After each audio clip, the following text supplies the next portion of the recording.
Hello there, this is your Kickserv how-to girl speaking. Today we are going to review how to customize the emails when sending an estimate or an invoice. When we send an estimate or invoice to one of our clients or potential clients, we can choose between using a predetermined template or a personalized one. First, I'm going to show you how to set your predetermined template.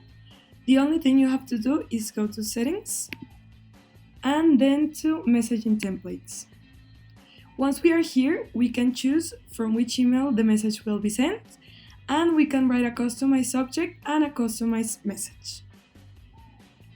Now, when we are about to send an estimate or an invoice, the predetermined info we already wrote in the template will appear, but we will be able to change it or modify it if we want to customize it with more details for that specific customer.